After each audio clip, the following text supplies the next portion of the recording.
नमस्कार शेतकरी मित्रांनो, प्रत्येक क्षेत्रातील माहिती देणाऱ्या महाराष्ट्र न्यूजमध्ये आपल्या सर्वांचं सर्वप्रथम सहर्ष स्वागत आहे। शेतकरी मित्रांनो, आजच्या व्हिडिओमध्ये आपण मार्केटमध्ये ब्लॅक थ्रिप्सच्या नियंत्रणासाठी जे नवीन कीटकनाशक आलेले आहे त्याच्याबद्दलची सविस्तर माहिती पाहणार आहोत। त्याचं प्रमाण, घटक आणि वापर कशा पद्धतीने करायचा आहे याच्याबद्दल सविस्तर माहिती पाहण्यासाठी हा व्हिडिओ शेवटपर्यंत बघा। शेतकरी मित्रांनो, ब्लॅक थ्रिप्स ही जी कीड आहे ही बिहेवियर बदलणारी आहे, म्हणजे फुलांमध्ये त्या ठिकाणी राहते। आतमध्ये गेल्यामुळे आपलं कव्हरेज जे असतं फवारणीचं हे जर प्रॉपर नसेल तर ते नियंत्रणात येत नाही। म्हणून आपण भारीतलं भारी कीटकनाशक जरी वापरलं तरी जर कव्हरेज जर प्रॉपर झालं नाही तर तुम्हाला त्या ब्लॅक थ्रिप्स वरती नियंत्रण भेटत नाही।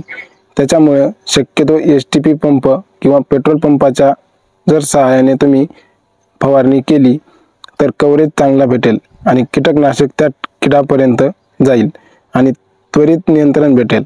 आता मार्केटमध्ये कोणकोणते कीटकनाशक आलेत आपण टप्प्याटप्प्याने त्या ठिकाणी पाहू। तर सर्वात आधी महत्त्वाचं, गोदरेज या कंपनीने रासिनबन या नावाने कीटकनाशक आणलेलं आहे, ज्याचा वापर करून तुम्ही ब्लॅक थ्रिप्स वरती नियंत्रण मिळवू शकता। किंवा माय3 नावाचं कोरोमंडलचं एक कीटकनाशक येतं, त्याच्यामध्ये फेब्रोनेल आणि हेक्झॉथिएक्झॉस हे 2 घटक आहेत।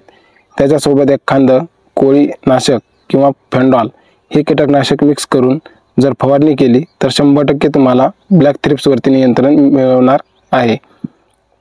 त्याचबरोबर BASF या कंपनीचं एक्सपोनस देखील तुम्ही वापरू शकता किंवा एक्सपोनस जर वापरला असेल तर त्याच्यासोबत मिक्स करून तुम्ही लान्सर गोल्ड घेऊ शकता दुसऱ्या फवारणीमध्ये, जेणेकरून अजून थोडा स्ट्रॉंग त्या ठिकाणी होईल।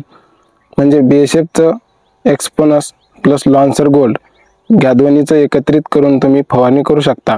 किंवा मार्केटमध्ये अजून एक रॉनफेल नावाचं कीटकनाशक आलेलं आहे, त्याच्यामध्ये 3 घटक एकत्र आहे, त्याचा देखील तुम्ही वापर करू शकता। किंवा ट्रॅसिड आहे अदामाचं, त्याचा देखील वापर करू शकता। असेच हे वेगवेगळे कीटकनाशक आपण सांगितले आहे। कोणत्याही एका कीटकनाशकाची निवड करून तुम्हाला फवारणी करायची आहे आणि फवारणी करत असताना सांगितलेल्या कीटकनाशकापैकी कोणतेही एक कीटकनाशक निवडल्याच्या नंतर दुसरी फवारणी ज्या वेळेस तुम्हाला करायची आहे त्यावेळेस दुसऱ्या कीटकनाशकाचा तुम्हाला वापर करायचा आहे। त्याच कीटकनाशकाचा परत वापर केल्यामुळे त्या किडीमध्ये रेजिस्टन्स निर्माण होत असतो, त्याच्यामुळे तुम्हाला कीटकनाशक अलटून पलटून फवारायचे आहे।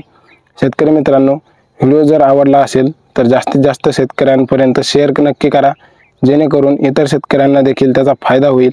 आणि चॅनलवरती नवीन असाल तर अशाच शेतीविषयी माहितीसाठी महाराष्ट्र न्यूज या YouTube चॅनलला सबस्क्राईब नक्की करा। धन्यवाद।